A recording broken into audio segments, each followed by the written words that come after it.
let us begin. Here we are, who we are and what we do. This is the Office of Global Education team, and I'm so excited to share with you. We have a new director as of March this past year. Ambassador Catherine Ebert Gray has joined us.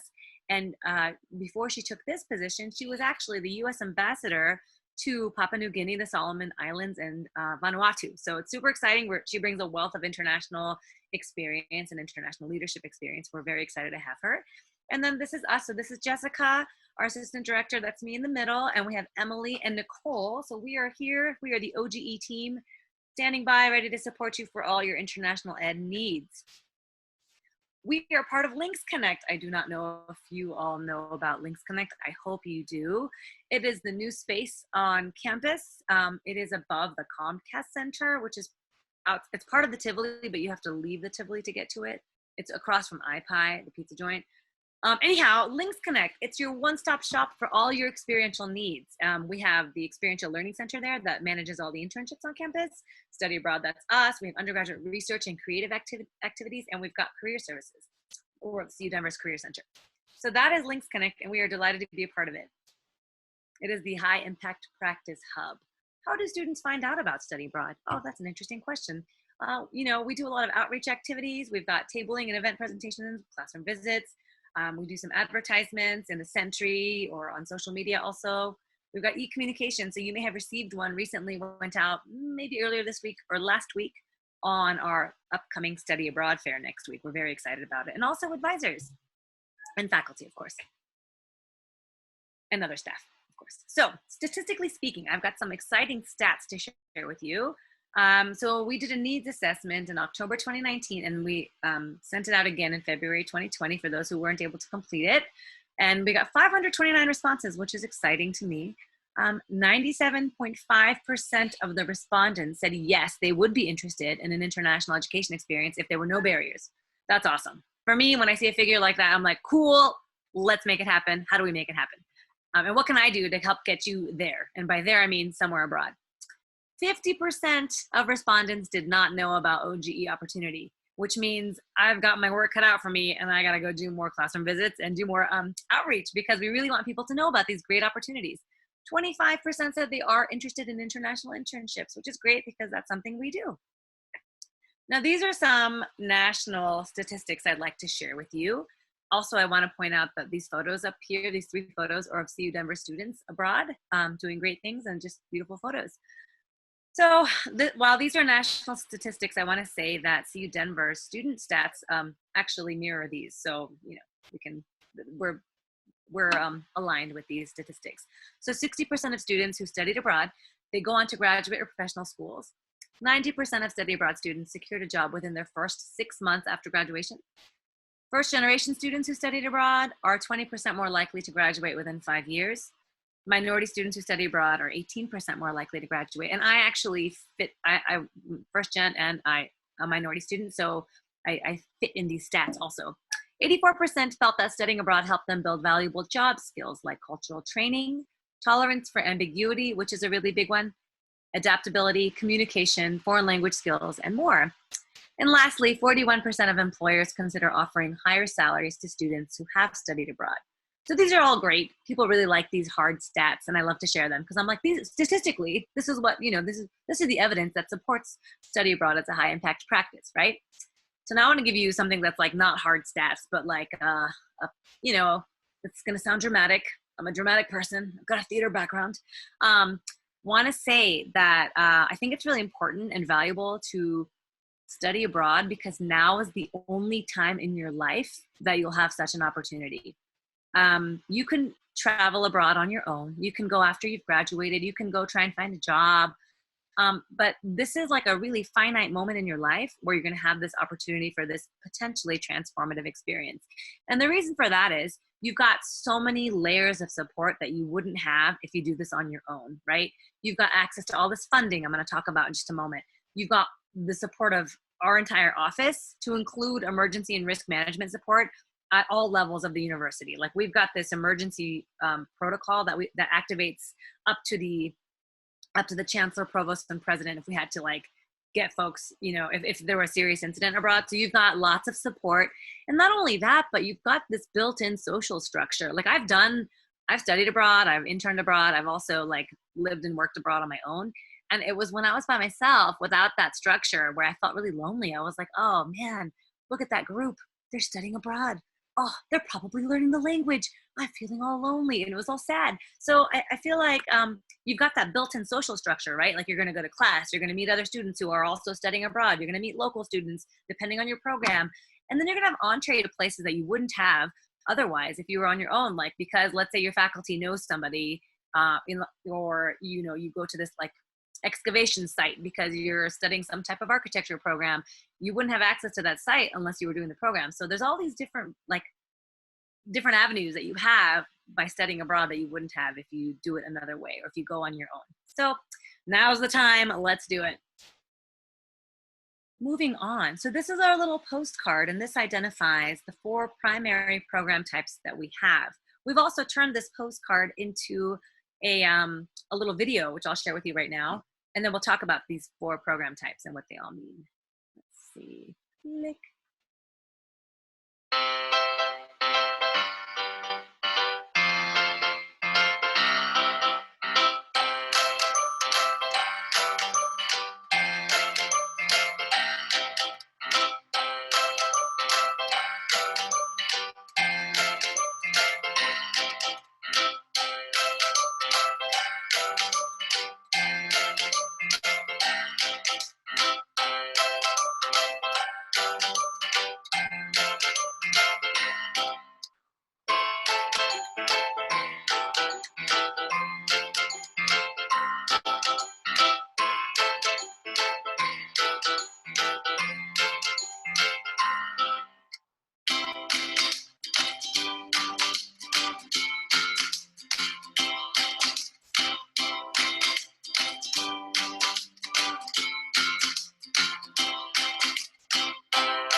Awesome. There's our little video. I want to give a quick shout out to Maria Maddox, who is a Links Connect student staff, and she's in CAM, and she animated that whole thing. So she's incredible. So there's that. And program types, let's talk about it. So the first of the program options, program types, and this is the most popular where students go abroad, are our global study programs. These are short-term faculty-led programs, right? So this is basically a CU Denver faculty taking a cohort of CU Denver students abroad and delivering some site-specific content. These happen, they're anywhere between 2 and 4 weeks-ish, and they happen between the fall and spring semesters. Now, unfortunately, this last summer, we had to cancel our programs due to the COVID-19 pandemic. We are planning on running a few this winter if it's safe to do so. And we also have really, we have a robust risk management and risk mitigation measures that we're implementing if students are able to go abroad this winter. And also, we wouldn't send students abroad if it were really unsafe. So, there is a chance we're going to make that call early next month. And we're going to have, at the moment, we have over a dozen summer programs lined up. And you would get CU Denver credit. You'd get 3 credits or 6 credits, depending on your program. And it would be, with whatever program you're taking, like London Calling, for example, is out of the business school. It's one of our signature business programs, just like Cuba Libre Innovation and Culture. That's an entrepreneurship program. Window on China also is actually a business program. And then International Development in East Africa is through BA and PolySci, so through CLAS. And that one is actually going to be offered virtually this winter. So keep an eye out for that. And I'll talk more a little bit about virtual programs in a moment. And our second program option are semester programs. So CU Denver has a semester in Beijing and a semester in Berlin. So the semester in Beijing typically goes each semester, so fall and spring. And it's awesome because, it's taught by CU Denver faculty on our sister campus in Beijing. It's through a partnership with China Agricultural University. This program is so awesome. And when folks say that finances is the primary barrier to study abroad, which is totally legitimate, I often respond with, programs like this can easily cost you less than a semester in Denver. And that's because it is through our partnership with China Agricultural University. Super exciting. And there's so many inclusions with this one. You know, it includes your housing, of course. We have a non-competitive travel grant, so all you would need to do is apply for it, and we would get your round-trip ticket to and from Beijing. It includes excursions outside of Beijing and around Beijing. Language, if you haven't studied any Mandarin, no problem. It includes a language course. It's pretty awesome. And books and things like that. Then we've got Bridging Global Divides in Berlin. This is a political science, primarily political science. So the classes you would take in Beijing, they're primarily CLAS courses. For the Bridging Global Divides in Berlin, they're primarily political science courses. And sometimes, like last time we ran it, for example, we had architecture and planning seminar. And this next time we run it, I think there will be potentially a philosophy component. So it's super cool. There's great options. With Berlin, you have the option to do an internship alongside your coursework. And same with Beijing, we're actually working to launch a concurrent internship option for students. Then we have third-party programs. What's third-party? It's a third-party provider. And what that means is it's basically an organization or a company that administers study abroad programming. And we have a long-standing relationship with a lot of these. They're tried and true in the field. Their risk management's solid. So we really trust them. And so, you know, risk management's really important to us. So these are just a handful of our providers. And we have a lot more on our website, but there's about 12 or 16 approved providers. So let's say you were like, I want to study abroad. I'll be like, cool. And then you'd be like, and I want to do a semester abroad. I'll be like, super. But I don't really want to go to Beijing or Berlin. No problem. Oh, I want to go to Buenos Aires. Sweet. Well, our third-party providers are where our gaps get filled so that we have options for you for all budgets, all interests, all majors. We've got you. Okay. We also have virtual opportunities. I'm very excited about that. I love this idea of virtual opportunities. So they recently got launched. We've got featured virtual options on our website, ucdenver.edu/study abroad. And they're run by our providers currently. However, we have a couple faculty who are going to be running these virtual programs this winter. So the one I mentioned to Uganda and Rwanda, that's going to be a virtual opportunity this winter, probably 3 credits. And then there's going to be a communication course. It's called Food Fight, and it typically is in Barcelona, and it's going to be virtual this winter also 3 credits. And if you're a comm major, it will satisfy your exit course requirement. So we're really excited about that. We also have virtual internships. So you would be placed with an international company and you'd be working remotely. And so it would look the same on the resume, which looks great. You'd get this great work experience for a fraction of the cost. So we're really excited about these virtual opportunities too. I think in the name of accessibility, it's a really exciting direction that we're moving in. Internship programs abroad. Now this is our last program types of the 4 primary types.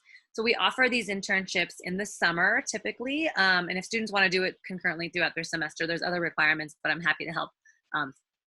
Happy to help navigate that for students. These are the featured locations, but you're not limited to these locations. These are just the featured locations through our internship programs abroad. Our providers also have international internship options. So Chile is the only one that requires a language other than English. You'll need to know some Spanish. We've got Barcelona, Spain, London, England, Dublin, Ireland, Singapore, and then the Mexico program is in Oaxaca, and it includes intensive medical Spanish, and Ghana is in Cape Coast, Ghana. So those last 2 were brand new that we just launched, and those are specifically for our pre-health profession majors. I got tired and sad of saying to students who are pre-health students, oh, save your elective credits. Oh, did you fulfill your international perspectives? Because all of our programs meet the international perspectives requirement that all students have to take. But it's harder to fill those get STEM credit abroad. So we've got this wonderful partnership with an organization that does international internships for pre-health students. It's incredible. And if you're interested, please email me. I'm happy to talk with you through your options and the process. So these programs are 6 to 8 weeks. They're highly customized. It's based on you. You're going to get credit in your major, upper division elective credits. There's also virtual placements. Like I mentioned earlier, the durations do vary depending on where you want to do it. It's open to all students. We've had grad students participate. We've had undergrads. We've had international students participate. And we work really closely with the Experiential Learning Center to make sure that the academic component is solid and in compliance with the university policies. Plus, you'll have a faculty sponsor you work with, because these are 4 credit, not 4 credits, but 3 credits internship programs. Funding. Glad you asked. No, so there's tons of funding out there. In most cases, if you're getting financial aid to come to CU Denver, you can use that aid to go abroad. There are certain grants, for example, that you can't that are restricted to Colorado, but there's not that many. But if you get Pell Grants or need grants, things like that, you can typically use that in your study abroad program because you're still enrolled as a CU Denver student, but studying abroad. So you'll still get that aid dispersed to you. So you can see here, there's also lots of scholarships available. Here you'll see next to where I said Office of Global Education Scholarships, it says temp hold. So currently for this academic year, unfortunately, we're not offering scholarships at the moment. But when we do, we offer a lot of good scholarships. I think last year we gave upwards of $66,000 in scholarships. And then there's tons of national scholarships. And don't be disheartened. You totally are a good candidate for these scholarships just by being a CU Denver student alone. Our students get these scholarships every single term. These are national, competitive, awesome scholarships, and y'all are getting them every term. It is such a point of pride for me and my office. We are so excited about it, and we are here, and we're happy to advise you on them too. So this again, temporary hold, but we do have these 3 scholarships typically from our university, from our office. The Global Ed Scholarship, $1,000, World Within Your Reach. It's a full ride for those short-term faculty-led programs. And then the travel grant, we get your round trip ticket. So look out for those in the future. I think if you're planning now for your future, for like a year out, we'll probably have some of these scholarships available. And it's good to start planning early. Look at all these national scholarships. This is just a sampling. Boren, Gilman, Critical Language Scholarship, Fund for Education Abroad, Freeman Asia. So some are really like region or country specific. Some of them are their own program, like the Critical Language Scholarship. You can get everything paid to go study a language that's deemed critical by the US government. So there's tons and tons of funding opportunities. Just want to take a moment to talk about the Gilman Scholarship because this is one our students get consistently. It's up to $5,000. It's for Pell Grant, like students who are eligible for the Pell Grant. And so you've got to be a US citizen. And then you have to be accepted or you're applying to a study abroad or internship program. That's for credit. And so our internships and our study abroad are all for credit. So you're good to go there. And then the minimum duration of the country, like where you need to be abroad, has to be for 3 weeks. So it used to be 4 weeks, but they've reduced it to 3 weeks, meaning a lot more of our faculty-led programs now are eligible for the Gilman. So that's really great. So that is it